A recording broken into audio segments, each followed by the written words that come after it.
Damos inicio al primer panel del día. En este caso estará a cargo de los representantes del Uruguay que nos visitan. Para ello estará dirigiendo este panel la doctora Daniela Roxana López Martín. Ella es secretaria del Juzgado Civil Comercial y Minas número 1 de la segunda circunscripción judicial. Buenos días, bienvenidos. Antes de comenzar quería recordarles que para realizarle las preguntas al panel lo deberán hacer a través de Twitter. Si ustedes no tienen dispositivos, gente del protocolo les va a estar ofreciendo los dispositivos para las preguntas. Las preguntas que no se respondan en esta mesa estarán publicadas en la página del Congreso. Asimismo, voy a presentar a las notables disertantes que me acompañan, pero a tal fin voy a hacer lectura de un breve extracto de sus extensos currículums que amablemente aceptaron a que resumiéramos, ya que son ricos y extensos y están publicados en la página del Congreso. Ahora sí, es un placer para mí presentarles a la doctora Cristina Mangarelli. Ella es doctora en Derecho y Ciencias Sociales, Facultad de Derecho y Ciencias Sociales, Universidad de la República de Uruguay, catedrática de Derecho del Trabajo y de la Seguridad Social, Facultad de Derecho, Universidad de la República, profesora titular de Derecho del Trabajo, Universidad de Montevideo, profesora en la Maestría de Derecho del Trabajo y la Seguridad Social, Facultad de Derecho, Universidad de la República, fue vicepresidenta de la Sociedad Internacional de Derecho del Trabajo y la Seguridad Social en los años 2006 a 2009. Es autora y coautora de más de 100 libros y artículos en revistas especializadas publicados en Uruguay y en el resto del mundo. Integra el equipo de colaboradores de la Enciclopedia Internacional de Derecho del Trabajo y Relaciones Laborales, dirigida por Roger Blankheim, Club Law International de Netherlands. Consultora de la OIT en el proyecto Apoyo a la Reforma de las Instituciones para Personas Privadas de la Libertad, 2011, y ejerce la profesión liberal de abogada en el área laboral. Con ustedes, la doctora Cristina Mangarelli.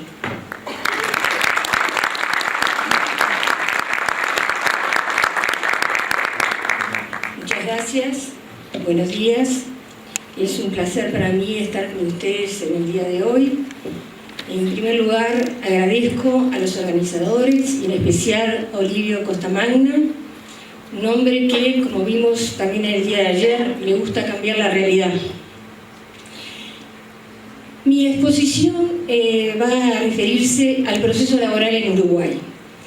Voy a dividir la exposición en tres partes. En primer lugar, voy a hacer referencia a la cuestión del proceso laboral desde la teoría general del derecho del trabajo. Luego, en la segunda parte, explicaré el sistema procesal uruguayo laboral. Y en la tercera parte, haré referencia a los aspectos positivos y negativos del sistema uruguayo procesal laboral desde la óptica del abogado. El primer tema que se plantea respecto del proceso laboral desde la teoría general del derecho del trabajo es, como ustedes saben, si el proceso laboral es autónomo respecto del proceso civil. Y con ello, si hay un derecho procesal laboral distinto y separado del derecho procesal común. Como ustedes saben, la doctrina tradicional del derecho del trabajo respondió en forma afirmativa a esta pregunta, sosteniendo que el proceso laboral era distinto al proceso civil, tenía que ser distinto al proceso civil, y que además existía como una disciplina separada del derecho procesal común, un derecho procesal del trabajo. De todos modos, quienes sostenían esta postura ya auguraban que en alguna época el derecho procesal laboral se iba a unir con el derecho procesal común. ¿Cuáles son los elementos que conducen a la necesidad de autonomía del proceso laboral respecto del proceso civil? Como ustedes saben, la necesidad de celeridad es una necesidad de todos los procesos, pero tradicionalmente se ha dicho que en el proceso laboral la necesidad de celeridad es mayor por la naturaleza salarial de la mayoría de los créditos que se reclaman, la naturaleza alimenticia. También se ha dicho que los criterios de apreciación de la prueba tienen que ser distintos a los que se utilizan en el derecho civil, que son más apegados a los formalismos, a la documentación, y de ahí la búsqueda de la verdad material. Y a su vez se puso énfasis en la facilidad de acceso a la justicia, y de ahí la gratuidad. Por eso la doctrina tradicional del derecho del trabajo señaló como principios del proceso laboral el principio de oralidad, de inmediación, el principio de concentración de actos procesales, por supuesto la gratuidad y la búsqueda de la verdad material. Ahora bien, no solo principios propios tiene el proceso laboral o debe tener el proceso laboral, sino que, como bien señalaron la doctrina tradicional del derecho del trabajo, la norma el derecho sustancial laboral le imprime a la norma procesal de particularismos. Y es por ello, por ese particularismo del derecho sustancial a la norma procesal, que la doctrina realiza interpretaciones particulares de esa norma procesal. O sea, la doctrina laboral hace interpretaciones particulares de la norma procesal. Es decir, entonces, que esos elementos de autonomía refieren a el derecho sustancial y su incidencia en la norma procesal, a principios propios y también a interpretaciones particulares. La segunda pregunta que me interesa señalar es si esa autonomía requiere la existencia de un código o de una ley procesal laboral distinta al proceso civil.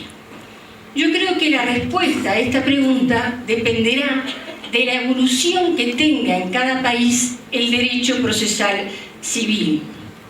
Porque si el derecho procesal civil tiene o reúne todas las características y los principios del proceso laboral, entonces ahí no va a ser tan necesario la existencia de un código separado al Código de Proceso Civil o una ley separada al proceso civil.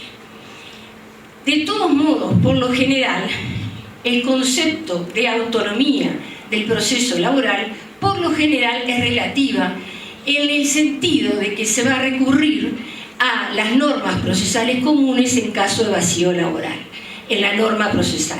Esto es lo que ocurre también en el caso de la autonomía en la disciplina Derecho del Trabajo, que en caso de vacío va a recurrir a las normas generales. ¿Cuáles son los principios tradicionales que los laboralistas hemos señalado como principios del proceso laboral? Ya lo mencionaron en la tarde de ayer: la oralidad, la celeridad, la gratuidad, la inmediación, esa presencia del juez con las partes y con los testigos, la concentración de actos procesales, la publicidad, la buena fe, que tiene que ver también con la colaboración de las partes con el juez, y la efectividad de la tutela de los derechos sustanciales. Esto, como ustedes saben, de todos modos, estos principios también pueden ser aplicables a otros procesos, pero aquí tomo algo que decía Pla Rodríguez, que lo que interesa para marcar la autonomía de una disciplina es el elenco de los principios. No interesa que algunos principios estén también en otros procesos o en otras ramas del derecho. En cuanto a la pregunta que hicieron los organizadores, si la celeridad es un principio o un derecho, a mi modo de ver, es un principio y es un derecho.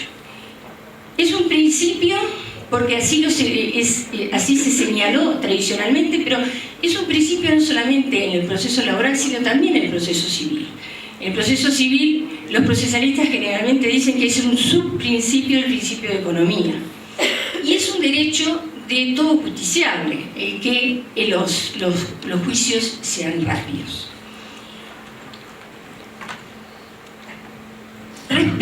este tema en Uruguay, ¿el proceso laboral en Uruguay es autónomo? Aquí tengo que hacer una explicación de la evolución con relación a si el proceso laboral estuvo o está dentro del proceso común o civil o si está en una ley separada. Yo diría que ha ocurrido en Uruguay una evolución o un cambio de tendencias. En el 74 se aprobó una ley de proceso laboral distinta al proceso civil. Esto cambió en el año 89 con el Código General del Proceso, un código que hicieron los procesalistas y que es muy conocido en toda América.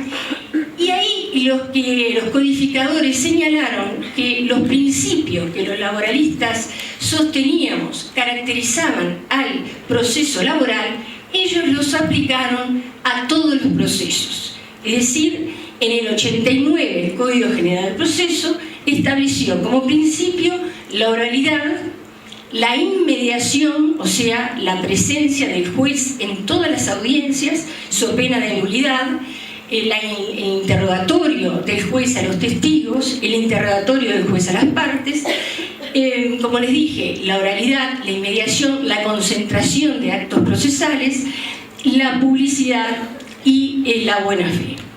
Es decir que en Uruguay desde el año 89 contamos en la realidad con un proceso oral y con inmediatez. ¿Qué pasó en el año 2009? Era necesaria una reforma del proceso laboral por el tema de los plazos. Y ahí prevaleció la corriente que sostuvo desde siempre que el proceso laboral tenía que estar en una ley separada al proceso civil. Y es así que se aprueba en el año 2009, con la ley 18.572, una ley de proceso laboral, que quienes la proyectaron lo señalaron como proceso laboral autónomo, pero en el Parlamento quedó como abreviación de los procesos laborales. Esta ley fue modificada rápidamente en el año 2011. Respecto a la interrogante a la cual estábamos haciendo referencia, es decir, si el proceso laboral en Uruguay es o no autónomo del proceso civil, a mi modo de ver, el proceso laboral uruguayo era autónomo aun cuando compartía la misma estructura procesal con el proceso civil en el Código General del Proceso. ¿Y por qué? Porque si bien la herramienta procesal, la norma procesal que era la misma, los jueces laborales y la doctrina laboral realizaban interpretaciones particulares de la norma procesal. El juez laboral además aplicaba y dirigía el proceso con una mentalidad distinta al juez civil, con una mentalidad laboralista. Es decir, que habían, además de principios propios que aunque no estaban en la ley, se sostenían como principios del proceso laboral, es decir, no estaban en la ley como particulares del proceso laboral, sino en todos los procesos. Únicamente faltaba la gratuidad como principio, pero surgía de otras normas. Es decir, a mi modo de ver, era autónomo, aun cuando compartía la misma estructura procesal con el proceso civil dentro del Código General del Proceso, y continuó siendo autónomo ahora con una ley especial y distinta del proceso civil, con una ley especial de proceso laboral.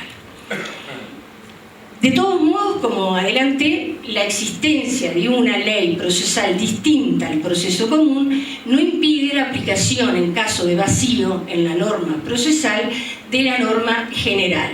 Y eso lo dice expresamente la Ley de Proceso Laboral, que en caso de vacío normativo se puede recurrir al Código General de Proceso. Y en los hechos se recurre en muchos aspectos. Dejamos entonces la primera parte de mi exposición con referencia a la autonomía y si era autónomo, si es o no, si debe ser, si es necesario y qué pasa en la realidad. Y ahora vamos a la segunda parte, a una breve explicación del sistema procesal laboral en el Uruguay. Como les dije, hay una ley de proceso laboral distinta y especial, distinta al proceso civil. La ley se aprueba en el año 2009 y en el 2011 se modifica. Acá tengo que explicar por qué se modifica tan rápidamente la ley de proceso laboral. ¿Qué ocurrió? En el año 2009, los que proyectaron la norma tenían la idea o la finalidad de que el juicio laboral tenía que ser breve, y entonces se introdujeron algunas normas que limitaban el derecho de defensa de ambas partes. Algunas normas tenían oscuridades, lo que produjo en esos 2 años de esta ley una gran inseguridad jurídica, y se plantearon inconstitucionalidades, y la Suprema Corte de Justicia declaró inconstitucional a 4 disposiciones de esa ley. Declaró inconstitucional la norma que establecía la obligación de depositar el 50% de la condena en caso de que se quisiera apelar. Esa norma fue declarada inconstitucional. También declaró inconstitucional la norma que trataba en forma desigual a las partes en caso de incomparecencia a la audiencia. Si no iba el actor, el expediente se archivaba, y si no iba el demandado, perdía el juicio. La Corte entendió que era una situación de desigualdad procesal que no se justificaba. Y además se declaró inconstitucional una norma del juicio de menor cuantía que establecía un plazo muy breve para la fijación de la audiencia y para presentar la prueba por parte del demandado, que violaba el derecho de defensa. Entonces se aprueba otra ley en el año 2011, la 18847, que soluciona el tema de las inconstitucionalidades y elimina algunas oscuridades de la ley, estableciendo, por ejemplo, cuáles son los recursos que se pueden plantear, porque no se sabía, había inseguridad jurídica al respecto, y estableciendo cómo se cuentan, cómo se computaban los plazos. De todos modos, como vamos a ver, subsisten algunas oscuridades en este régimen que no fueron solucionadas en esta modificación del año 2011.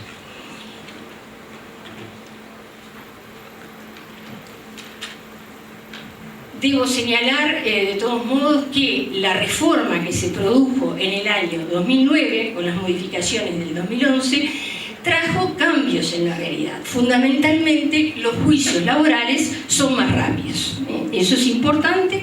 Hay un acortamiento de los plazos de las partes y del juez, pero yo creo que el gran logro de esta ley fue el acortamiento de los plazos para el juez y la oficina, porque establece plazos máximos para la fijación de audiencias y el plazo que tiene que cumplir en la oficina. Y entonces ese tiempo que se perdía en el trámite interno de las oficinas, la ley lo ha solucionado. Además, se elimina la audiencia para la conciliación ante el juez, se fija solo una audiencia, se intenta en esa audiencia la conciliación, y si no se concilia, ya se toma la declaración de los testigos.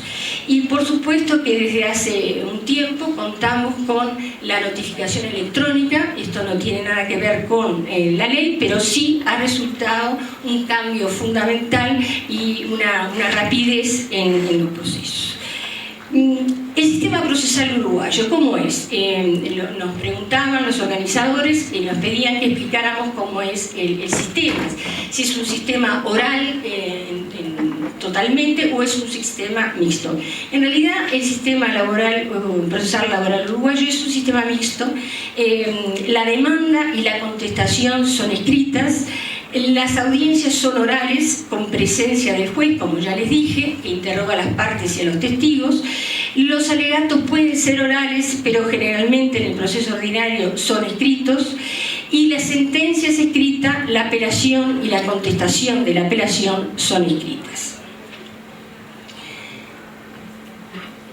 ¿Cuál es la composición jurisdiccional, rápidamente les señalo que hay justicia especializada en lo laboral desde hace muchos años, pero fundamentalmente está en Montevideo. En el interior los jueces resuelven conflictos de diferentes materias. En la segunda instancia hay 4 tribunales de apelaciones del trabajo, o sea que también hay justicia especializada en la segunda instancia, y estos 4 tribunales de apelaciones del trabajo, compuestos cada uno de ellos por 3 jueces, tienen competencia nacional. Y luego se puede plantear un recurso de casación que está limitado, que tiene requisitos, ante la Suprema Corte de Justicia, que no tiene sala de lo laboral, pero que tradicionalmente ha dictado muy buenas sentencias que admiten las particularidades de la materia laboral. ¿Cuál es la competencia material de la justicia del trabajo? Esto también importa porque con esto se nota, se observa el tipo de juicios, el tipo de conflictos que están llamados a resolver los jueces. Y ahí ustedes van a ver si está bien o no el proceso que se ha creado. En primer lugar, tradicionalmente siempre ha sido en Uruguay, la justicia del trabajo ha resuelto conflictos individuales de trabajo, conflictos individuales de derecho, no de interés. Y cuando decimos en Uruguay trabajo, referimos a trabajo subordinado. Aunque la ley no lo distingue, tradicionalmente también se entendió que es trabajo subordinado. Quiere decir que el trabajo autónomo no lo resuelve los conflictos sobre el trabajo autónomo de la justicia del trabajo, sino que van a la justicia civil. Pero además hay leyes especiales que asignan competencia específica a la justicia del trabajo y que no necesariamente son conflictos individuales de trabajo. La ley de accidentes de trabajo le da la competencia a la justicia del trabajo en todo asunto de accidente de trabajo o enfermedad profesional, ya sea un conflicto entre el empleador y el trabajador o entre el ente encargado del seguro, que es el Banco de Seguros del Estado, ya sea con el empleador o con el trabajador. También en los juicios de las personas públicas y los trabajadores que se desempeñan en las personas públicas no estatales, por ejemplo, las cajas de seguridad social, también se rigen van a la justicia del trabajo. Hay también un procedimiento de tutela de la libertad sindical, que es en caso de reintegro cuando se despide a un trabajador por motivo sindical, que también lo resuelve con un procedimiento especial la justicia del trabajo. Y recientemente, por una ley de negociación colectiva, en caso de incumplimiento de la cláusula legal de paz del convenio colectivo, o sea, ya sea en incumplimiento por el sindicato o por el empleador, la justicia del trabajo es la que va a resolver si resuelve o rescinde o la resolución del convenio colectivo. Ese sería un conflicto que no es individual, es colectivo, pero que lo va a resolver la justicia del trabajo. Los asuntos de seguridad social no los resuelve la justicia del trabajo, sino el Tribunal de lo Contencioso Administrativo o los tribunales de apelaciones en acciones de nulidad con respecto de los actos, ya sea del Banco de Previsión Social o de las cajas paraestatales de seguridad social. La justicia civil resuelve los reclamos de haberes y otros adeudos laborales de los funcionarios públicos. También la justicia civil entiende en las acciones de amparo, en la solicitud de desocupaciones de lugares de trabajo. Eso es algo que es muy común en Uruguay. Ocupaciones de lugares de trabajo son resueltas por la justicia civil en acciones de amparo. También la justicia civil resuelve el incumplimiento del convenio colectivo en el caso de funcionarios públicos, y si el demandado es una administración estatal, aunque el conflicto sea colectivo, aunque el conflicto sea individual, se va al juzgado letrado de lo contencioso administrativo. O sea que ya no tiene más en estas acciones de trabajadores en régimen de trabajador privado con el Estado ya no tiene más competencia en la justicia del trabajo, sino los juzgados letrados de lo contencioso administrativo. Rápidamente vamos a ver ahora el proceso ordinario y el proceso de menor cuantía. Fundamentalmente haré hincapié en el proceso ordinario. Pero les señalo que la reforma del año 2009, con las modificaciones del 2011, estableció dos tipos de procesos: el proceso de menor cuantía y el proceso ordinario. Los plazos procesales son perentorios e improrrogables, ya eran así desde el año 89.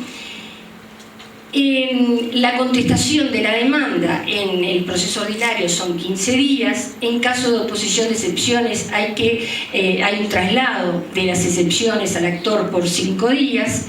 Y esto es interesante y es un cambio de esta ley del 2009.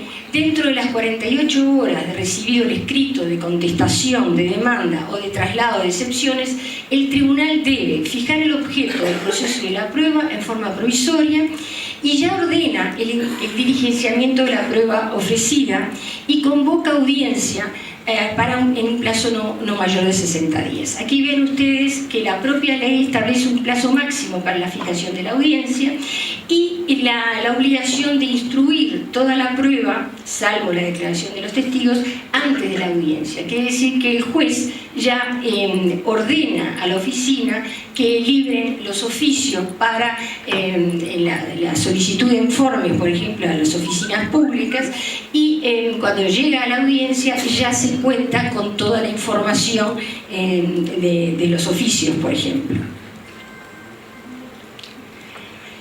Las excepciones previas. Ya vimos que se deben oponer todas las excepciones conjuntamente con la contestación de la demanda. Y ya vimos también que el traslado de las excepciones se contesta en forma escrita, menos en el caso del proceso de menor cuantía. La prueba. También desde el año 89, por el principio de concentración, la prueba se adjunta con la demanda y con la contestación. Esto es importante porque no hay un plazo para presentar la prueba, sino que ya se presenta con la demanda y con la contestación. Como les expliqué, el juez instruye inmediatamente la prueba y fija una audiencia única en un plazo máximo de 60 días. Y la prueba se diligencia, como les adelanté, antes de la audiencia única. Aquí les aclaro que si bien en la norma procesal no hay ninguna disposición referida a la prueba en cuanto a la interpretación de la prueba, los jueces laborales aplican desde siempre, diría yo, desde hace muchos años, mecanismos compensatorios de la desigualdad. O sea, ya esa idea de las cargas, de la teoría de las cargas dinámicas o del principio de disponibilidad del medio probatorio ya se aplica desde hace muchos años, desde que de Ferrari, hace más de 30 años, 35 diría yo, 40, había señalado que el empleador está en mejor posición para presentar alguna prueba, como por ejemplo los documentos que están en su poder. En la audiencia única, el juez la preside, se ratifican los escritos de demanda y contestación, el juez intenta la conciliación, si no la logra, se lleva adelante la audiencia. Y esta ley lo que hizo también fue establecer la sentencia definitiva parcial. Es decir, si hay rubros no controvertidos, el juez ya en esta audiencia dicta una sentencia definitiva parcial en los casos de rubros no controvertidos, o sea que el trabajador va a cobrar ese monto por ese rubro no controvertido y se va a seguir el juicio por lo que sí está controvertido. Se toman las declaraciones de testigos y debo decir que a raíz de la reforma del año 2009, los testigos prácticamente en muchos juzgados, sobre todo en Montevideo, se toman todos los testigos en una sola audiencia. Lo cual, para los que ejercemos en materia laboral, sabemos que eso da seguridad jurídica. Es mucho mejor que la prueba, no solamente por una cuestión de celeridad, sino también por una cuestión de seguridad jurídica. Se toman todos los testigos, de ser posible, en una sola audiencia. A veces se termina a las 10 de la noche, a veces empiezan temprano y se termina muy tarde en la noche, y los jueces hacen este esfuerzo.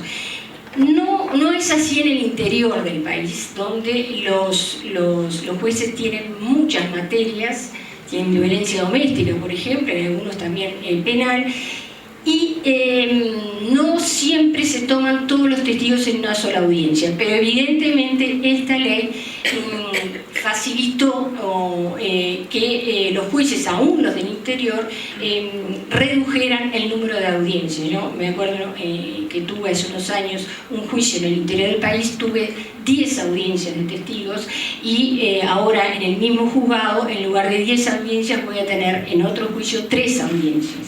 Más o menos en el mismo número de testigos, o sea que también para el juez del interior esta ley significó un cambio de mentalidad. Los alegatos pueden ser orales, pero también pueden ser escritos, y por lo general en el proceso ordinario son escritos. A mi modo de ver es mejor que sean escritos, no en los casos simples, pero en muchos casos hay complejidad jurídica y es mejor que sean escritos. La sentencia. El juez tiene un plazo corto para dictar sentencia, tiene 20 días desde la audiencia, pero si cuentan ustedes el plazo de 6 días para los alegatos, tiene menos días, menos de 20 días. Si la sentencia es de condena, el juez debe liquidar el monto de la condena en la sentencia, y los recargos que va a tener que pagar el demandado es intereses 6% anual, el reajuste por el índice de precios del consumo, y también daños y perjuicios que son obligatorios. Debe condenar el juez en forma obligatoria, que pueden ser hasta un 50% más, solamente en rubros salariales. Y ahora se agrega, a partir de la ley del 2009, una multa de un 10%, esto sí, sobre todo crédito laboral. El proceso de ejecución de sentencia se aplica al proceso civil. Y el proceso de menor cuantía es un proceso más corto, más breve. El monto es inferior a 81.000 pesos, que son alrededor de $3.500. Es un proceso de única instancia, no admite apelación. A mi modo de ver, sigue siendo un monto muy elevado para no admitir apelación. En lugar de 15 días, la contestación son 10 días. El juez va a fijar audiencia no en un plazo de 60 días, sino en un plazo de 10 días. Los alegatos ahí son orales, y el plazo para la sentencia son 6 días. En cuanto, vayamos ahora a los recursos. Ya se ha hablado ayer acerca de la necesidad de delimitar los recursos en materia de proceso laboral. Es así, está bien, pero me interesa analizar si es conveniente o no es conveniente la apelación de las sentencias definitivas. A mi modo de ver, hay que tener en cuenta la celeridad, pero también la necesidad de la defensa, el derecho de defensa y el debido proceso. A mi modo de ver, la apelación de la sentencia definitiva confiere mayores garantías a ambas partes, tanto al actor como al demandado. Disminuye la posibilidad de errores que pueda tener el juez de primera instancia. Generalmente los tribunales de apelaciones en Uruguay están compuestos por 3 miembros, que generalmente son jueces con mayor experiencia y por tanto con mayor conocimiento, y a mi modo de ver ofrece mayores garantías la existencia de apelación. Respecto, también se dijo ayer, y lo conversé anoche en la cena, si es conveniente que el Tribunal de Segunda Instancia revea los hechos que tuvo en cuenta el juez de primera instancia. A mi modo de ver, sí. Prefiero, con el riesgo que supone esto, prefiero de todos modos que se pueda rever los hechos en la apelación por jueces que si bien no estuvieron presentes en la declaración de testigos, pueden leer esa prueba y con la mayor experiencia y conocimiento pueden evitar un error judicial. Lo mismo en materia de casación. A mi modo de ver, entiendo que es correcto que exista casación en materia laboral. La celeridad que generalmente se invoca para que no exista casación, me parece que no puede argumentarse o utilizarse como argumento, porque generalmente la casación, para llegar a ella, son asuntos de elevado monto, y entonces el tema de la celeridad no puede ser argumentado como, no puede ser invocado. A mi modo de ver, sanea posibles errores también de los tribunales y unifica la jurisprudencia. ¿Cuáles son rápidamente los recursos admisibles en el proceso ordinario? Ahora la norma procesal lo dice expresamente: aclaración y ampliación, reposición, apelación, queja por denegación de apelación, revisión y casación. El recurso de apelación se presenta en 10 días y se contesta en 10 días. Ya dijimos que se derogó la norma que establecía la obligación de depositar el 50% de la condena para poder apelar. Eso se derogó. Y la casación, esta norma lo dice expresamente, puede presentarse casación, pero la casación tiene que, el límite son 4.000 URs, que es aproximadamente $126.000. El monto tiene que llegar, el monto del asunto tiene que ser de esa cifra, de ese monto o más.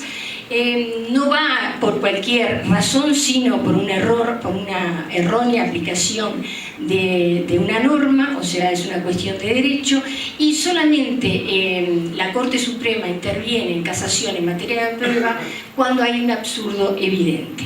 Y además, si las dos sentencias, la de primera y de segunda instancia, coinciden, o sea, si la de segunda confirma la de primera, no es procedente casación. Las particularidades de la casación en materia laboral son plazos más cortos, 10 días para interponerlo, 10 días para contestarlo, y se le fijó con esta nueva ley un plazo de 90 días a la Suprema Corte de Justicia para resolver el recurso de casación. La ejecución de sentencia, ya vimos que no tenemos lamentablemente un proceso específico de ejecución de sentencia, sino que se aplica el común. Y ya también adelanté que en caso de vacío se aplica la norma del proceso general, del Código General del Proceso, a mi modo de ver, en forma correcta, porque esta ley procesal laboral no contempla todas las temáticas. Paso ahora, en el final de mi exposición, a la tercera parte de ella, para señalar los aspectos positivos y negativos del proceso, del sistema procesal laboral uruguayo, especialmente a partir de la reforma del año 2009 con las modificaciones del 2011. Los aspectos positivos: sin duda la oralidad, que ya la teníamos, la celeridad. Con esta ley, como les dije, con esta nueva ley de proceso laboral, los juicios laborales son más rápidos. Con la inmediatez que se sigue cumpliendo, los jueces están presentes en las audiencias, interrogando a las partes y a los testigos, la gratuidad que ahora se estableció expresamente, la posibilidad de revisión de la sentencia, que ya la vimos, hay apelación.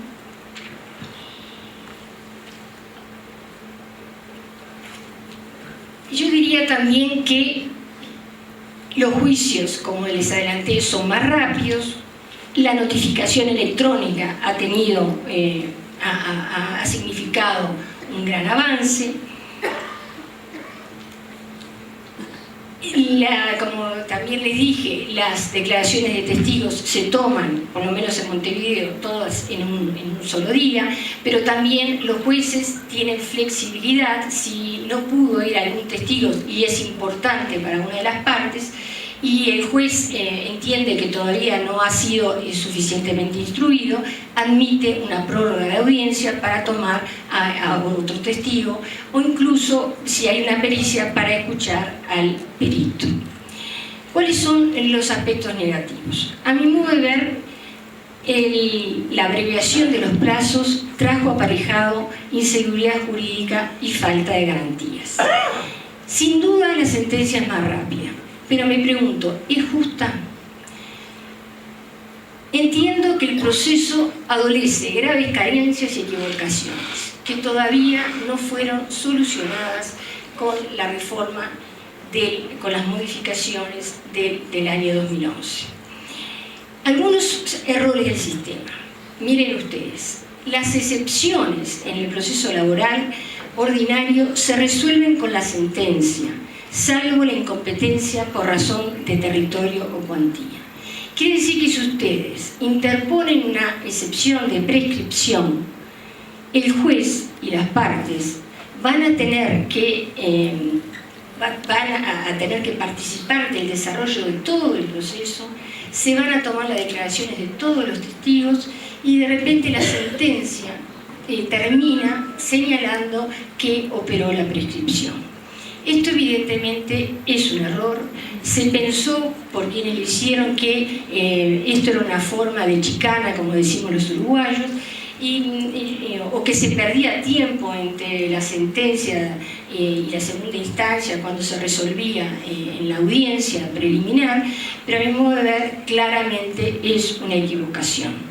Lo mismo en el caso de incompetencia por razón de materia, se hace todo el juicio y al final el juez sostiene de que es incompetente y lo envía a otro juzgado para que el juez dicte sentencia.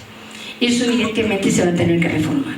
En segundo lugar, los plazos son muy breves para las partes y para el juez.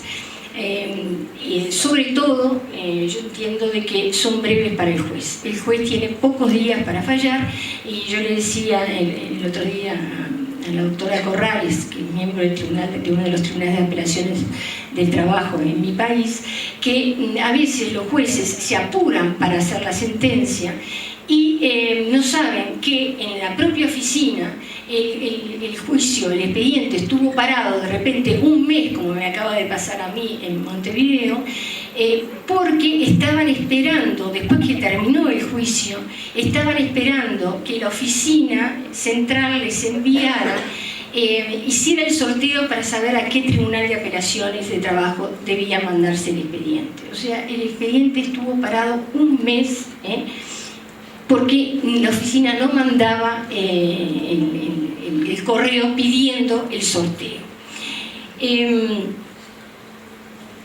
Sí. Otra equivocación de esta ley es que el juez debe liquidar en la sentencia la condena. A mi modo de ver, es un grueso error que el juez utilice el tiempo que tiene para estudiar el expediente y para hacer la sentencia, que lo utilice para hacer la liquidación. Imaginen ustedes cómo puede hacer el juez la liquidación si el juicio de repente son de 300 trabajadores, todos ellos con liquidaciones diferentes y de repente con rubros diferentes. Esto también, para los que hicieron la ley, se entendió que era una forma de abreviar el plazo, pero evidentemente esto se hubiera solucionado con un plazo brevísimo de liquidación de sentencia. 3 días para presentar el escrito, 3 días para contestar y 3 días para la audiencia y resolver. Como les dije también, no hay un procedimiento específico de ejecución de sentencia, a mi modo de ver tendría que existir, y en el caso del juicio de menor cuantía, sigue siendo, como les adelanté, un monto muy elevado, $3.500, para un juicio que no tiene apelación. La reflexión final. Los conflictos que se ventilan en la actualidad en la justicia del trabajo son de mayor complejidad jurídica que en el pasado. Esto ya lo dijo el colega de Argentina, ayer se refirió a la complejidad de los convenios colectivos.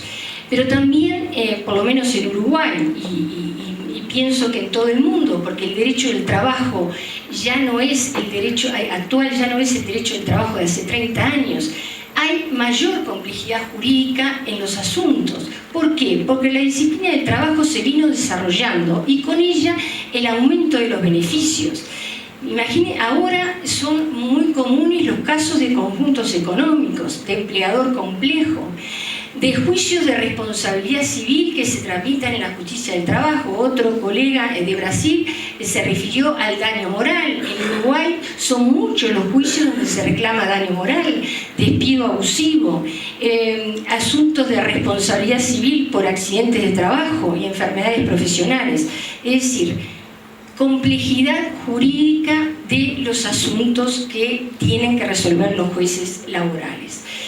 Y evidentemente a ambas partes les interesa que el juez tenga tiempo para estudiar el tema. A mí no me interesa un juez apurado o que en un fin de semana tenga que hacer 3 sentencias. Yo cuando a veces el juez me dice en este fin de semana tengo que hacer 5 sentencias, me pongo un poco nerviosa, porque yo sé el tiempo que me llevó a mí estudiar y presentar de repente el alegato de ese caso concreto, y el juez tiene 5. Entonces, esta necesidad de celeridad del juicio laboral no puede conducir a menores garantías para ambas partes. Y, a mi modo de ver, la tutela efectiva de los derechos sustanciales laborales se logra con la sentencia justa. La mejor manera de tutelar los derechos laborales es una sentencia justa. Y para la sentencia justa entiendo que tiene que haber un razonable equilibrio entre celeridad y garantías. Muchas gracias.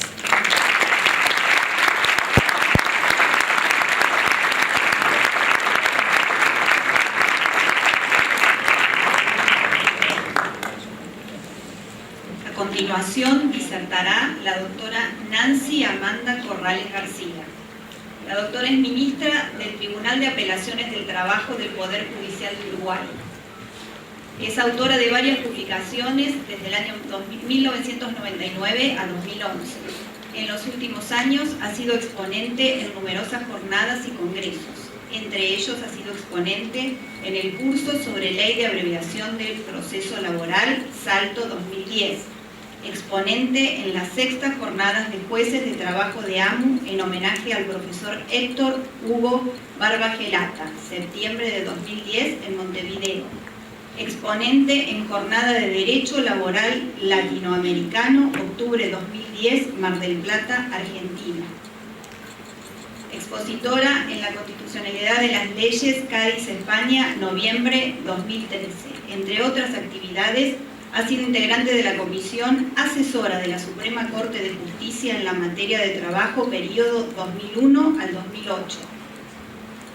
Integrante de la Comisión para el Proyecto de la Reforma al Código General del Proceso por la Suprema Corte de Justicia a efectos de ejercer iniciativa legislativa por la Corporación. Designada por la Suprema Corte de Justicia en la comisión que representó a dicha corporación en convocatoria del Ministerio de Trabajo y Seguridad Social. Integrante del Consejo Consultivo y Fiscal de la Asociación Latinoamericana de Jueces del Trabajo, septiembre 2006 al 2008. Vicepresidenta de la Asociación Latinoamericana de Jueces del Trabajo, de octubre de 2008 a 2010. Doctora Corrales, tiene la palabra.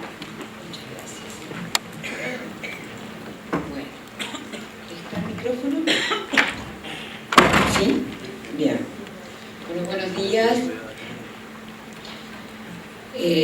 Primero que nada, tengo que agradecer la invitación a este congreso, agradecer a los organizadores, a la doctora Mangarelli, que fue quien me invitó a venir a este proyecto de reforma, a este Congreso Internacional de Derecho Laboral, y al doctor Bustamante, que entendió que podía ser útil lo que les pudiese aportar. Para mí es muy importante estar aquí, no por lo que yo humildemente pueda aportar al proceso de reforma, sino porque entiendo que ha sido muy ilustrativo y soy yo la que me voy con muchísimo conocimiento de las situaciones que están planteando. La jornada de ayer me pareció excelente, nos dejó además a los expositores del día de hoy en una situación más cómoda, porque hoy estamos hablando del proceso laboral uruguayo con una clara noción de cómo funciona en Brasil, de cómo está funcionando y las problemáticas de Santa Fe, Córdoba, la situación propia de San Luis. Es más fácil contar la situación de nuestro país cuando uno tiene pleno conocimiento de cuáles son las cosas que funcionan bien o mal o que se han manifestado, que se gustarían reformar.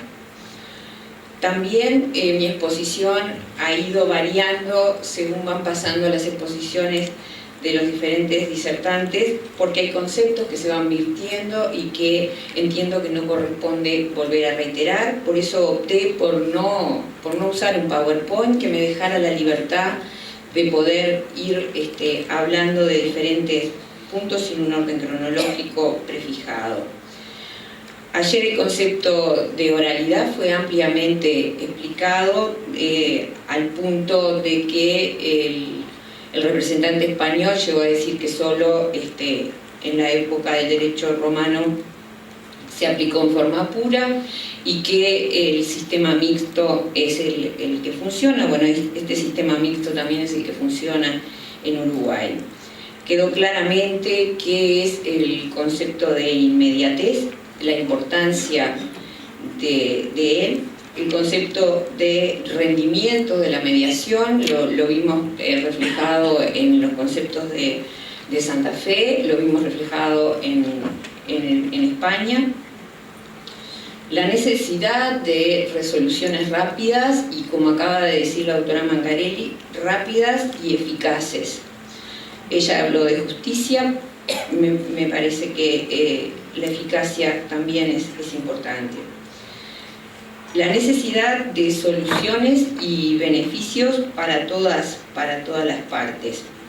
También me gusta remarcar la importancia de este tipo de congresos. Hoy que estamos en una etapa de globalización total, donde nos están ofreciendo un CD, mañana cómodamente en casa cada uno va a poder volver a revisar lo que hoy hablamos. Creo que donde quizás para cualquiera de nosotros es fácilmente buscar en internet qué tipo de proceso y qué norma con datos mínimos rigen en cada país, creo que es imprescindible este tipo de contactos personales que nos obligan a estar 2 días atendiendo lo que otro está contando, y porque cuando escribimos para publicaciones, porque no sabemos a quién llega eso y porque a veces la palabra escrita se malinterpreta, tendemos a contar lo bonito o muy jurídicamente lo que entendemos que no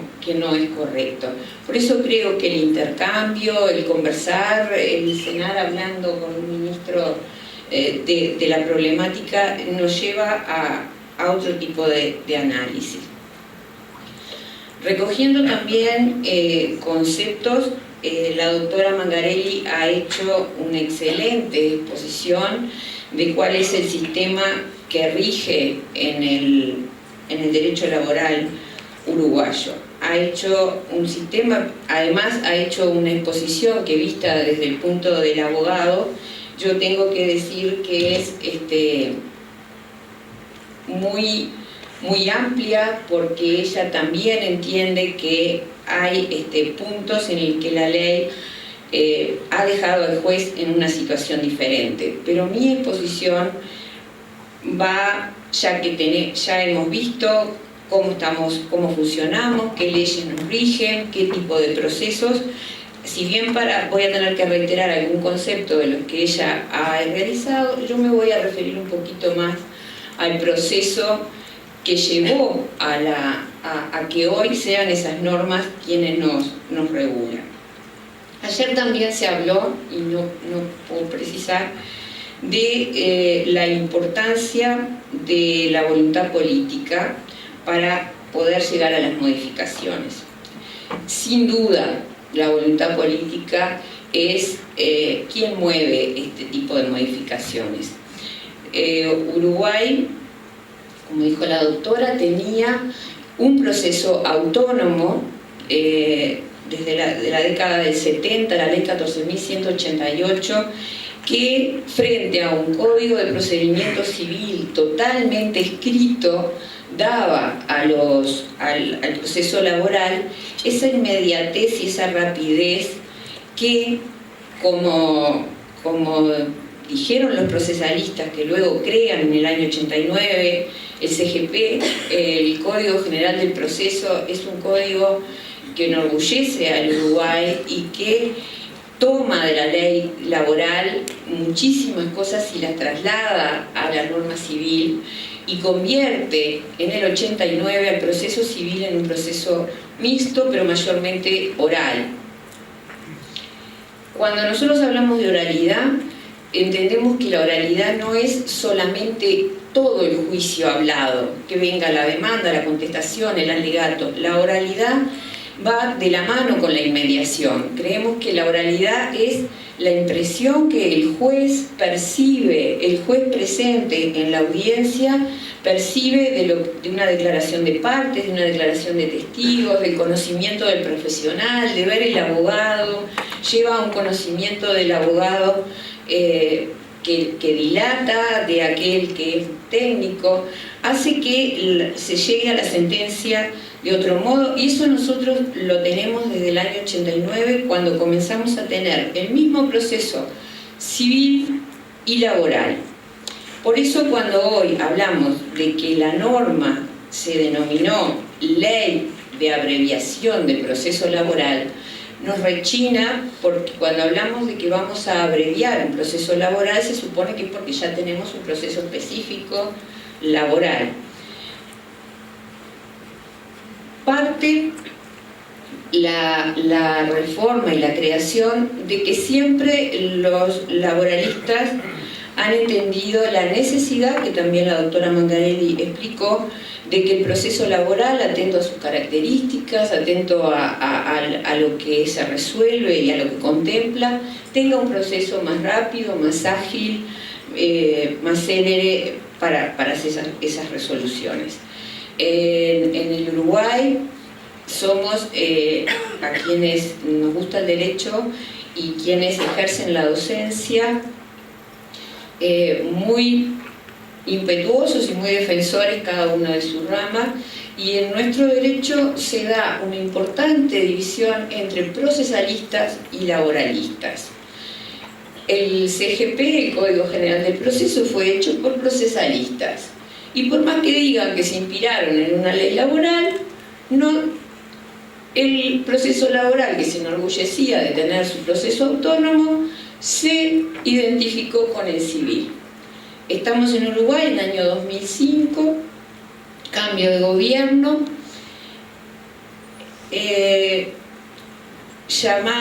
nosotros tenemos, cuando la doctora hoy habló de la competencia, nosotros entendemos en conflictos individuales de trabajo, pero tenemos muy bien dividido conflictos individuales de conflictos colectivos. Una línea de conflicto colectivo que no tiene competencia la justicia, que se ordena por medio de las organizaciones sindicales con el Poder Ejecutivo y el Ministerio de Trabajo, que crean convenios colectivos de los cuales surgen laudos que luego regulan las normas para esos trabajadores. Durante muchos años estos consejos de salario no habían sido llamados a funcionar, o sea, el Poder Ejecutivo regía todo lo legal. A partir del 2005 los convenios, los consejos de salario son convocados, lo cual crea una fuerte movilización sindical, y comienzan a surgir un importante movimiento legislativo. Se comienza a regular la jornada rural del trabajador rural, que no tenía antecedentes. Se crea una ley para el servicio doméstico, surgen leyes de acoso sexual, surgen leyes de acoso de trabajo, de reinstalación por despidos antisindicales, y en ese panorama existe una fuerte intención política de la celeridad del proceso laboral. Y así en el 2006 se crea una comisión, como hoy quizás estemos, con las mejores intenciones de crear un proceso laboral autónomo. Se forma una comisión donde laboralistas y representantes de ciertas áreas comienzan a crear este proyecto de ley. La ley, ese proyecto comienza a circular entre todos y comienza a recibir fuertes críticas de los procesalistas, fuertes críticas de los jueces, fuertes críticas del poder de la Suprema Corte de Justicia, al punto tal que la Suprema Corte de Justicia crea un proyecto alternativo que pretende que se integre a esa ley. Fuimos muchos los convocados y al Parlamento, del orden de representantes de los abogados, del Colegio de Abogados, de la Asociación de Magistrados, de la Suprema Corte, a manifestar qué era lo que se opinaba respecto a esta situación. Pero una cosa, y yo cuando dicen, porque fueron escuchados todas las partes, una cosa es escuchar a las partes y otra cosa es recibir lo que las partes vienen y dicen. No se escucharon, pero se aprobó el proyecto tal cual como se había planteado en el primer momento. La ley 18.000, la primera ley, es una ley de 32 artículos, es una ley que la doctora les ha contado procesalmente en qué modifica, pero esa ley que se aprueba en octubre del año 2009 debió de comenzar a funcionar con una infraestructura judicial que ya funcionaba con juicio oral. O sea, nosotros, por el Código General del Proceso, teníamos una demanda escrita, una contestación escrita, una audiencia previa en la que se intentaba la conciliación, una audiencia complementaria para diligenciar la prueba, alegatos y sentencia. Los jueces de primera instancia, a la fecha del 2009, eran jueces que ya tenían sus agendas colmadas de audiencias orales.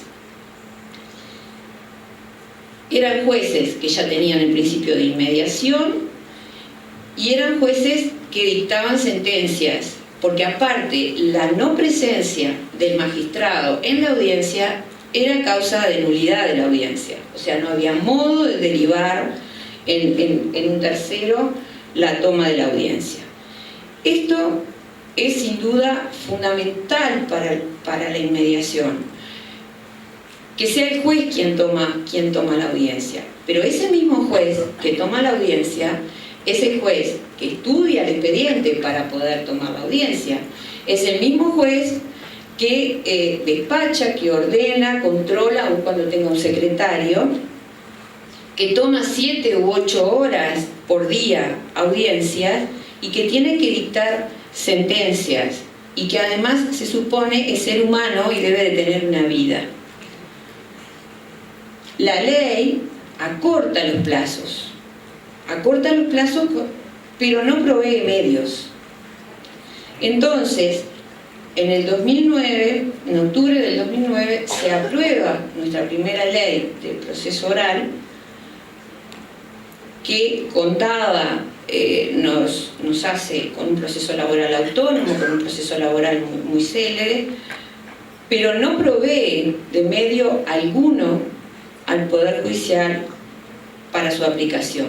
Tanto fue así que a los 20 días o menos se suspende su aplicación, porque era imposible en juzgados que tenían agendas a 2 o 3 meses colmados con 7 u 8 horas de audiencia, intentar fijar audiencias con plazos menores de 10 días, con audiencias únicas donde se debían de tomar 10 testigos, donde al juez se le agregó fijar el objeto del proceso y de la prueba antes de la audiencia, o sea que el juez leía la demanda, leía la contestación y debía de ordenar el diligenciamiento de la prueba, porque se eliminó esa audiencia preliminar en que se hacía, sin ver a las partes y a pura responsabilidad en horas de despacho. Eso significaba prácticamente realizar la audiencia el magistrado solo, sin que se hubiese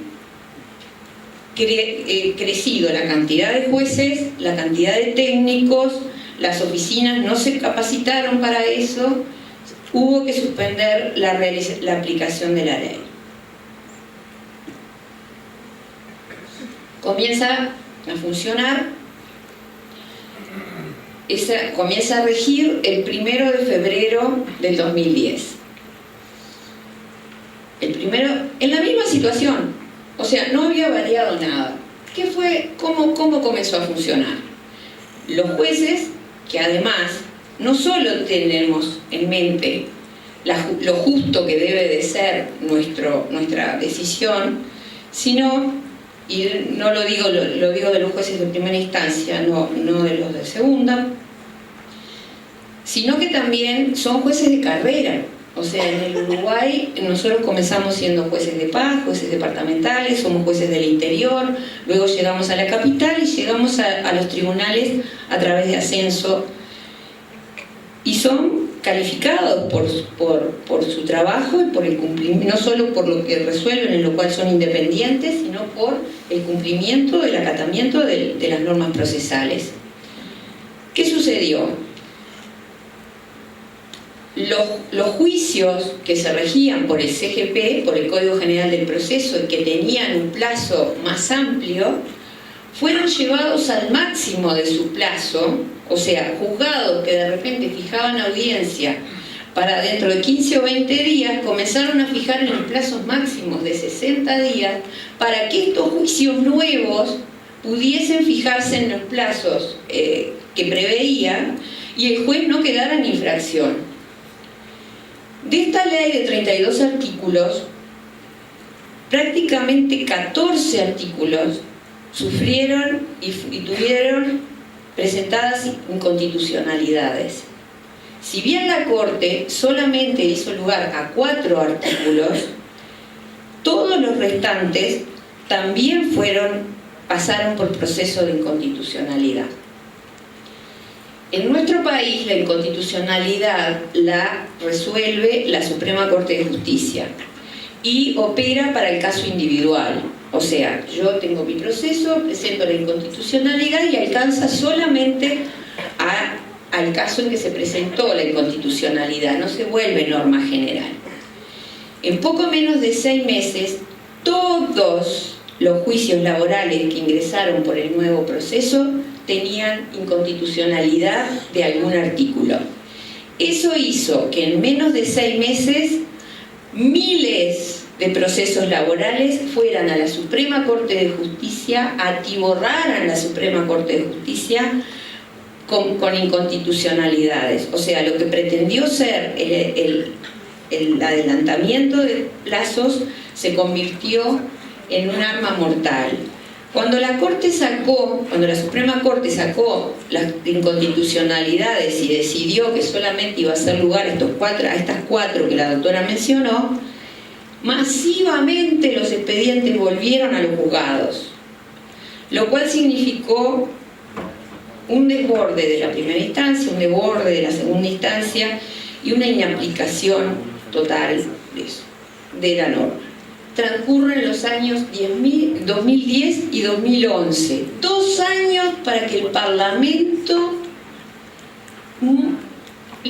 dictara una segunda ley en la cual eliminaba los artículos que se habían declarado inconstitucionales, y eso hacía que las partes demandadas no las presentaran más. O sea que ya la parte demandada, sabiendo que estaba modificado. En el 2011 se expide una ley que tiene 12 artículos, pero reforma 15 artículos de la primera ley, de aquella que tenía 32.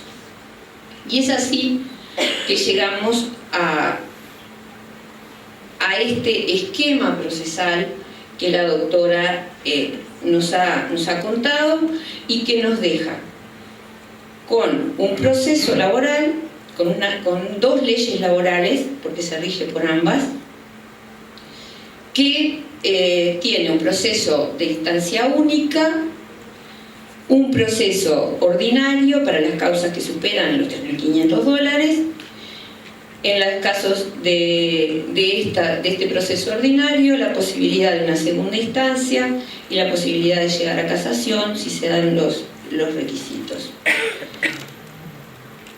Y seguimos teniendo problemas. Por supuesto que esto también trajo, además de la gran obstrucción de expedientes, el tema de que se discutieran temas procesales más que laborales. Las sentencias salían, es lo que decía la doctora, con excepciones que se debían de resolver en la sentencia, con un sistema de recursos que no surgía claro, de tanto que se quiso evitar el recurso, se previó solo el recurso de apelación y no se sabía si el de aclaración y ampliación eran admisibles. Entonces entramos a que cada juez tenga el criterio que entienda, no se sabía correctamente. Creo que una de las cosas buenas de la ley era que prácticamente tenía casi todos los recursos diferidos a la sentencia definitiva. O sea, se interponía el recurso, se permitía, pero todo se resolvía en la sentencia. Todo esto que digo es porque me parece importante que cuando alguien ingresa en un proceso de reformas, se tenga en cuenta que la reforma no se logra solamente con la obtención de una ley que prevea lo que a todos nos parece que va a ser correcto, que son muchas las áreas y que cuando hablamos de derecho procesal laboral debe de incluir a los procesalistas y a los laboralistas, porque el proceso, y quizás entiendo se hubiesen evitado muchísimas cosas si eso hubiese funcionado de esa manera. El proceso además tiene un artículo en el cual dice que todo lo que no prevé se regirá por el Código General del Proceso. Aquella ley inicial no preveía nada respecto de los incidentes y cómo se tramitaban, pero cuando una vez que digo todo esto, que aparte lo he dicho sin seguir el orden, entonces una vez que digo todo esto es para concluir que es muy importante y que a mí me es muy grato ver que en San Luis está el Poder Judicial, el Poder Político y todos los operadores jurídicos interesados. Yo no critico la ley que tenemos, entiendo que es una norma muy bien intencionada, que no logró en su inicio y que no lo está logrando aún toda la finalidad, porque sencillamente no tuvo el apoyo económico que necesitaba. O sea, se descargó sobre los hombros de los jueces una responsabilidad que no estamos preparados para tener, porque físicamente no se puede. La ley tiene alcance nacional. Los juzgados de trabajo que pasaron de a poco, porque todo se va arreglando después que se sufren las consecuencias. Hoy por hoy pasamos a tener en Montevideo 22 juzgados de primera instancia. Cuando comenzó la ley creo que éramos 14. De 2 tribunales de apelaciones, hoy tenemos 4. Y en los hechos se ha logrado los procesos que demoraban 2 o 3 años, hoy se puede llegar a una primera instancia en 6 meses. La segunda instancia tiene un artículo que prevé que la sentencia de segunda instancia debe de salir en un plazo no mayor a 30 días desde la fecha de recepción del expediente, pero prevé un estudio simultáneo del expediente. Uruguay no tiene expediente electrónico, solamente tenemos la notificación y el sistema de control electrónico, pero no tenemos el expediente electrónico y creo que estamos lejos todavía de tenerlo. Lo cual, para que el tribunal pudiese hacer un estudio simultáneo, significaría que un expediente de 1000, 2000 fojas, como llega con una documentación, fuese escaneado en 48 horas, que es el plazo que se le da a la oficina, para que los 3 ministros tuviésemos el expediente a la vez. O sea, no hay infraestructura, por lo tanto, los plazos, si se pretende sacar la sentencia de segunda instancia en 30 días para estudiar en forma sucesiva el expediente, es una especie de locura, de lo tengo 3 días, te lo paso, míralo, hace un esquema, que lleva a lo que la doctora hoy decía sobre la inseguridad. Porque sí, no me cabe duda que el abogado debe de sentir miedo cuando ve que el juez, tanto de primera como de segunda, pero sobre todo el de primera instancia, que es el que está más expuesto a vistas, lo ve llegar a las 9 de la mañana a su tribunal, sacar su despacho, realizar, arrancar a tomar audiencia a la 1, 7 de la tarde sigue tomando audiencias, y al otro día debe de dictar una sentencia en la cual debe de tener una sentencia líquida. O sea, cuentas con reajustes, intereses. Si bien la nueva ley exige que la parte actora y la demanda deban de hacer su liquidación, o sea, es obligatorio para las partes presentar su liquidación, basta que la sentencia no comparta en su totalidad la demanda o la contestación para que las liquidaciones del actor y del demandado queden fuera de vigencia. Entonces hay como una tendencia a decir, de repente es mejor hacer lugar en la totalidad porque eso evita que yo me tenga que poner a hacer cuentas que ni siquiera se tiene una capacidad con control de documentación y tarjetas, y lo cual sería bárbaro si la oficina contara con cada juez, que cuentan con secretarios, pero con jueces que pudiesen hacer una actividad paralela, siendo del mismo turno, un contador que pueda ayudar o facilitar en la sentencia. Bueno, básicamente la ley prevé las 2 formas de proceso. Prevé normas generales, tiene un artículo 1 que habla y describe los principios que la rigen. Hoy por hoy se ha presentado los tribunales de apelación, hemos pedido a la Suprema Corte, y la Suprema Corte ha tomado iniciativa legislativa para que el plazo de la segunda instancia se extienda de 30 a 60 días y se nos permita un plazo de 10 días sucesivo de estudio a cada ministro.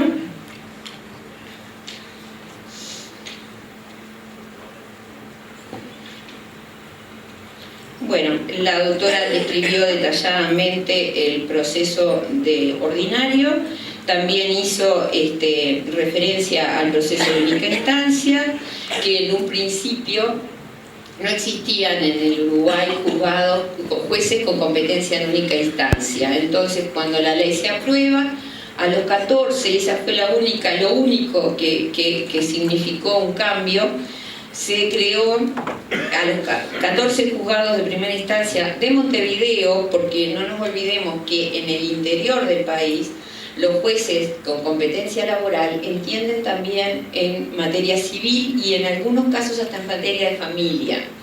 Entonces, a un juez que tiene una agenda, porque no se olviden que la materia civil también es oral, o sea que el juez que tiene competencia en materia civil y laboral es un juez de audiencia que toma todo el día en su oficina personalmente se le ingresa un procedimiento de este tipo, donde en una agenda que ya está formada hay que intercalar procesos con muy pocos días.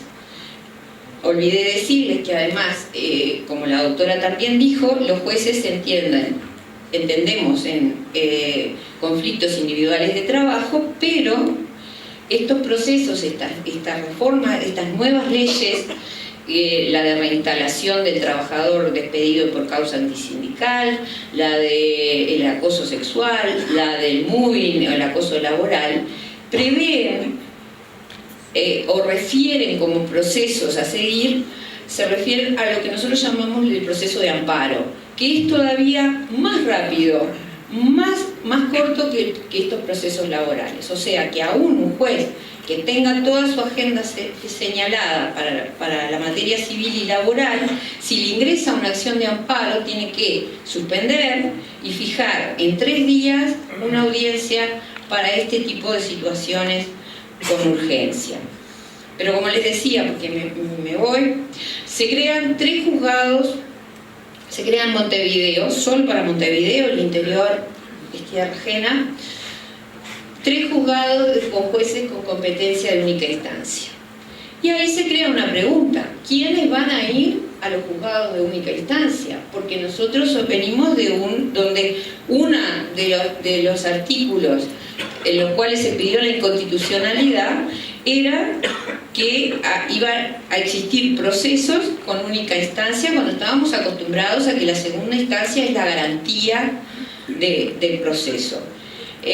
La Suprema Corte de Justicia entendió que no era inconstitucional, que la instancia, única instancia se mantenía, y se crean esos 3 juzgados, que se transformaron luego en 6 o 9, e ingresaron increíblemente como jueces de única instancia, jueces del interior que ascendían a Montevideo. O sea que quedaron en única instancia jueces que no eran experimentados en la materia laboral y que no tenían control alguno de lo que hacían. Pero además, eso llevó a otra situación. Como les dije, nosotros tenemos un poder judicial con jueces de carrera, que son calificados por sus superiores inmediatos. El juez de única instancia llegó a Montevideo, juez letrado de Montevideo de única instancia, no tiene superior, es igual que la Suprema Corte, decide, autoridad máxima. Pero los jueces empezaron a decir, bueno, ¿cómo nos van a calificar? Porque nosotros no queremos quedar aquí, queremos ascender. Y se encontraron con el grave problema, que también había sido manifestado arduamente por la Asociación de Magistrados cuando se estudió el proyecto de la ley, que no había forma de saber cómo estos magistrados continuaban su carrera. Se modificó y hace un año todos los juzgados laborales, por eso se transformaron en 22, tienen competencia en única instancia los mismos jueces y entienden en el juicio ordinario. O sea, aplican los 22 la misma, el proceso único y el proceso ordinario. Bien, ¿qué ventajas hemos observado? Porque parece que yo solamente veo desventajas, pero a mí me gusta dejar muy claro que los jueces hemos sufrido la modificación de la ley y que las garantías, la falta de garantías no es solo para el empleador, también lo es para el trabajador. Y hablamos en derecho laboral y hablamos del principio. Nosotros realmente, teniendo el proceso, el mismo proceso que el civil, yo tuve 15 años, fui juez de primera instancia, nos considerábamos especiales, nos considerábamos jueces laborales, que aplicábamos los principios de Pla Rodríguez, el principio de realidad, el principio de disponibilidad de la prueba, y es más, nosotros veíamos venir un abogado de civil y decíamos, no es laboralista. No necesitábamos que nos presionaran más para ser juez de trabajo. Sin perjuicio, la ley ha logrado abreviar los plazos. ¿Por qué no les hablo de estadísticas? ¿Por qué no les traigo números y les digo cuántos procesos y cuánto tiempo demora? Porque hoy hemos sacado, se sacan juicios en 6 meses del nuevo proceso laboral, pero todavía tenemos juicios del Código General del Proceso que no tenía plazo y que llevan como 6 o 7 años, pero como lo importante es cumplir con los nuevos, los viejos siguen funcionando y las estadísticas no son reales, porque las estadísticas no tienen diferencia entre un proceso y otro. Entonces se sacan 100 procesos nuevos que duran 6 meses y van 2 que duran 10 años y baja la estadística y el promedio de cuánto es. Pero en los hechos sí sabemos que en 6 meses se saca una primera instancia, algunas segundas salen en 30 días, otras no, porque el tiempo material no lo permite y la Suprema Corte no tiene cómo obligarnos, porque es un problema de no dar abasto, de no poder. También ha mejorado, se ha visto una conducta mucho más activa de las partes en materia probatoria, o sea, lo que antes se dejaba o se dejaba correr, la parte ahora intenta llegar con la prueba porque sabe que se va a realizar esa audiencia única y donde el juez no sea flexible y admita la prórroga, quizás se quede sin la prueba. Entonces también las partes, en eso ha sido buena. Ha sido bueno arribar a una sentencia, a esa sentencia provisoria, líquida, o sea, muchas veces se llegaba a la audiencia de conciliación y el demandado decía: yo reconozco que te debo, pero debo 10, 20, debo licencias, salario vacacional, aguinaldo, pero el despido no, y no te voy a pagar lo que te debo hasta que no esté la sentencia. Bueno, hoy por hoy el empleador sabe que en los rubros no controvertidos hay una sentencia parcial que se ejecuta antes de la sentencia definitiva. Una sentencia muy riesgosa que ha traído muchos problemas, porque a veces el demandado reconoce decir, o sea, el actor reclama licencia, salario vacacional, aguinaldo, y el demandado viene y dice: yo debo licencia, salario vacacional y aguinaldo, pero no debo horas extras ni descansos. Entonces sale una sentencia provisoria que condena el pago de la licencia, el salario vacacional y el aguinaldo, y se sigue el juicio por las horas extras y los descansos. Y las incidencias cuando llega la sentencia definitiva, ¿qué sucede? Porque la licencia, el salario vacacional y el aguinaldo ya se pagó. Corresponde condenar a las incidencias en la sentencia definitiva, pero bueno, nos vamos a derecho de fondo y problemáticas que van surgiendo sobre la marcha. Hoy por hoy eso también se ha solucionado y los jueces en el objeto del proceso ponen incidencias eventuales de estos rubros.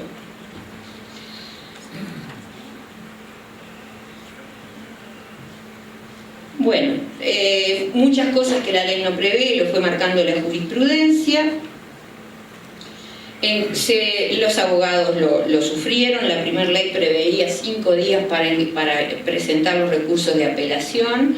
Fueron cientos los juicios que la apelación se entendió por falta de fundamentación. Hay un artículo que entiende que se tiene por desistida la parte si no tiene fundamentación. Ya les referí al juez como personas, somos jueces de trabajo y a veces olvidamos que los jueces somos trabajadores. El trabajo no puede ser un castigo, el trabajo tiene que ser aplicar a quien debe de llevar sobre los hombros estos procesos las mismas normas que nosotros aplicamos para el resto de los trabajadores. Les hablé de las calificaciones.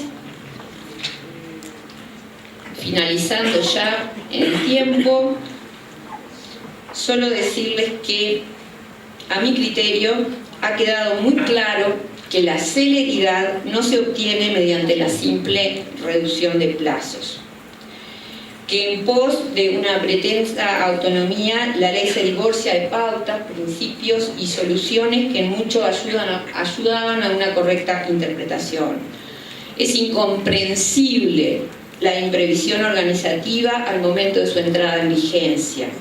O sea, es el llevar realmente a creer que el interés político y el hecho de decir tenemos una ley que abrevia el proceso y que se logró en cierto periodo fue más importante que la finalidad misma de la protección del derecho laboral. Soy una convencida que no hay buenos procesos ni decisión que proteja a nadie si el juez no tiene los medios y las posibilidades de trabajar normalmente, estudiar y evaluar. El proceso puede ser muy bueno, pero su aplicación no puede depender solo del factor humano. Finalizando, es indudable que el proceso laboral no puede dejar de lado los principios de celeridad, concentración, publicidad, buena fe, efectividad de los derechos sustantivos, poderes inquisitivos, desigualdad compensatoria, que si bien no son privativos de la materia laboral, sí son relevantes en esta. Pero la aplicación de ellos, sin lograr un equilibrio entre la celeridad y la calidad de lo que se resuelve, no desembocará nunca en la protección de los derechos laborales necesarios. Muchas gracias.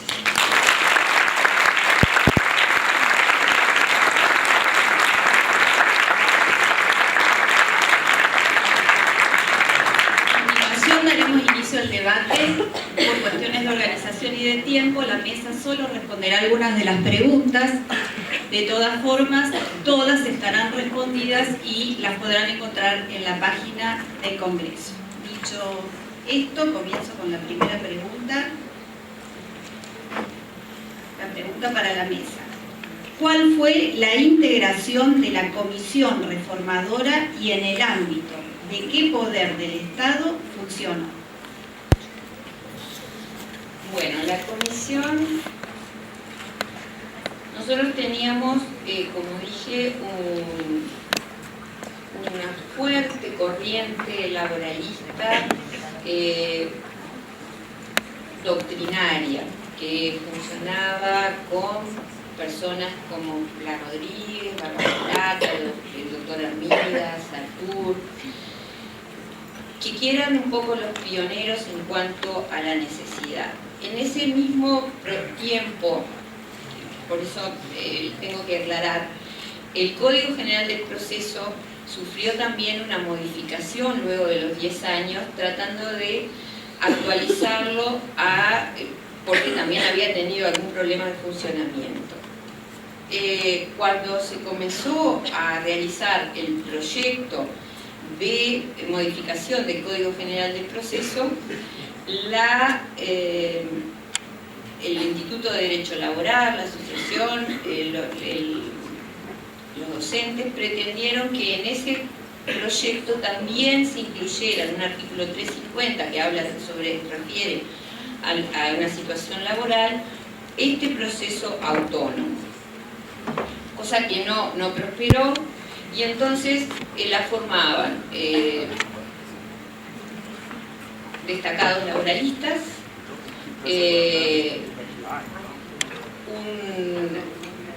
docentes, alguna integrante que reúne la calidad de juez y docente, un juez de primera instancia y más que nada personas de doctrina. Ellos eran los que formaban la comisión, ellos eran quienes convocaban a distintos organismos a reunirse con ellos, lo cual significó que diferentes organizaciones frente a esto y al ver que las modificaciones no eran recibidas por la comisión, hiciese que se organizaran y se moviesen yendo directamente al Parlamento y concurriendo a la Comisión de Trabajo Parlamentaria, donde realmente uno se sentía que hablaba a gente que no tenía muy claro de qué se le estaba hablando. Pero básicamente doctrina laboralista formaba la comisión del proyecto. ¿Cuál es el plazo legal para contestar la prueba informativa y qué grado de cumplimiento por parte de las entidades oficiadas?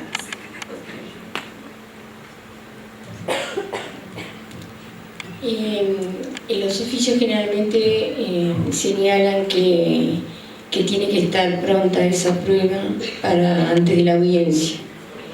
Y entonces yo creo que los distintos organismos vienen cumpliendo en forma mucho más efectiva. O sea, estos cambios de la ley han significado, como yo les dije, un cambio en el interior de la oficina del juzgado y también en los organismos del Estado. Contestan rápidamente, porque saben que tiene que estar la prueba antes de la audiencia, que está ya indicada en el oficio. ¿Existe limitación en el proceso laboral de los medios de prueba?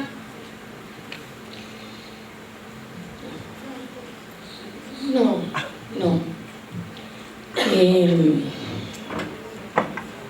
No hay limitaciones, pero hablábamos con la doctora que cuando hay algún medio tecnológico que se agrega, no es fácil para los jueces verlo, no siempre lo pueden ver. Pero no hay limitaciones. Y en cuanto a los números de testigos, por ejemplo. Sí, número de testigos sí, hay limitación, e incluso el juez puede darse por suficientemente instruido antes con 2 testigos. A mí me ha pasado y me dice, bueno, ya está. Pero el juez puede darse por instruido, pero es una situación bastante riesgosa para el juez, porque eso lo limita a que no podrá por ningún motivo fallar contra a la parte que limitó los oficios basado en la falta de prueba. O sea, no podrá decir no hago lugar porque no se probó, cuando él automáticamente privó a la parte de los testigos. No es una herramienta muy usada, me parece.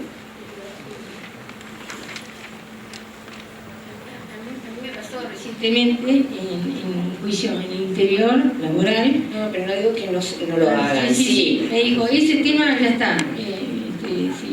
Si el testigo que está esperando va a hablar sobre otro tema, está bien. Sí. Pero ahora tendrá que esperar si está favorable o negativo. Sí, no, y a ver qué pasa en segunda instancia. Capaz que en segunda instancia no lo ve tan claro como ellos. Bueno, a ver. Eso es lo que nos pasa a veces los abogados, que por no molestar al juez decimos, bueno, está bien. Y bueno, ustedes saben que hay una cuestión de estrategia también, una valoración psicológica que hacemos, el abogado, el juez, si vamos a insistir o no. Bueno, ahora me deja un poco nerviosa. Para nada pudo haber entendido que su prueba ya era suficiente para estar a favor. Bueno, pero como nos queda todavía un poquito de tiempo, quisiera preguntarles si no se ha implementado la etapa de mediación obligatoria y o voluntaria previa al proceso laboral. El proceso laboral, nuestra ley, a la cual no hicimos mención ninguna de las dos, pero la propia ley prevé una instancia de conciliación ante el Ministerio de Trabajo previa y obligatoria. El trabajador debe de presentarse con abogado ante el Ministerio de Trabajo, donde es citada la parte demandada, y deben de intentar llegar a un acuerdo transaccional. Y el Ministerio opera como filtro de muchas causas, pero no tenemos una etapa de mediación en el proceso. El Código General del Proceso preveía esa audiencia de conciliación, y esa es una de las causas importantes de la presencia del juez en las audiencias. A pesar de que hoy la audiencia es única, el juez es el primer interesado en que las partes concilien, porque es un expediente menos, es un trámite menos. El juez debe de llegar a esa audiencia con la demanda, la contestación, y hasta les diría con una idea de lo que maneja.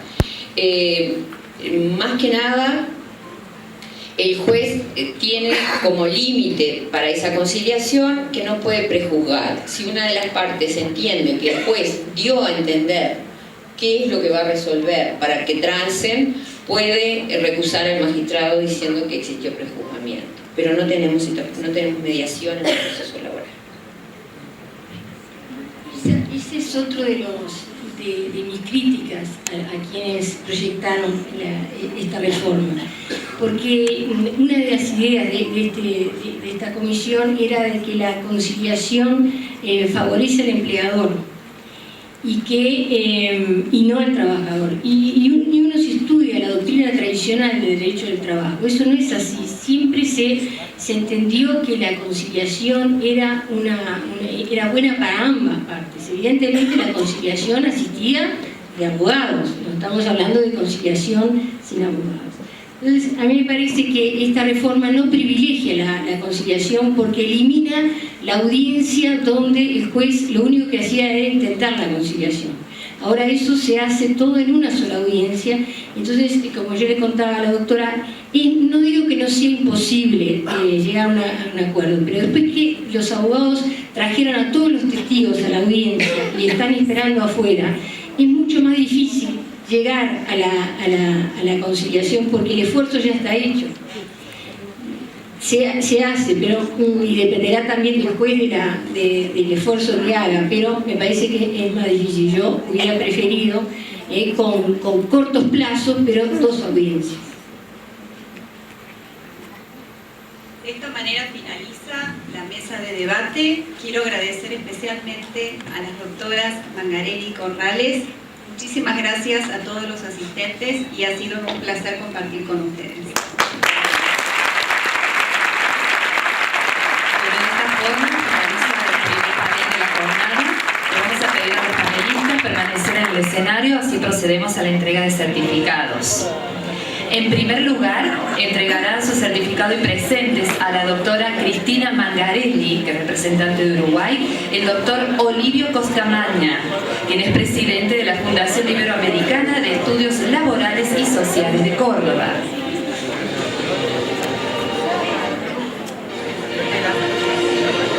Muchas gracias, doctora Cristina Mangarelli, por su disertación en este primer Congreso Internacional de Derecho Procesal Laboral.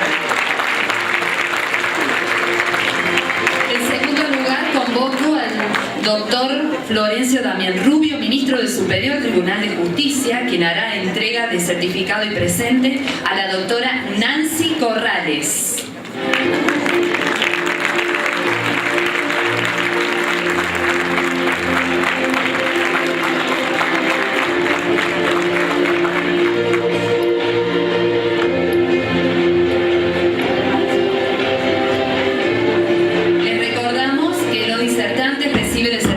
Que acredita su participación en el Congreso, un reloj que se ha diseñado especialmente para este Congreso, confeccionado por una empresa perteneciente al programa Jóvenes Empresas que lleva adelante el gobierno de la provincia de San Luis, presente del Ministerio de Turismo de la provincia de San Luis, y un DVD que contiene la filmación de su panel. Finalmente, vamos a convocar a la señora ministra del Superior Tribunal de Justicia, doctora Liliana Novillo, quien hará entrega de certificado y presentes a la doctora Daniela Rosana López Martín, quien es secretaria del Juzgado Civil, Comercial y Minas número 1 de la Segunda Circunscripción Judicial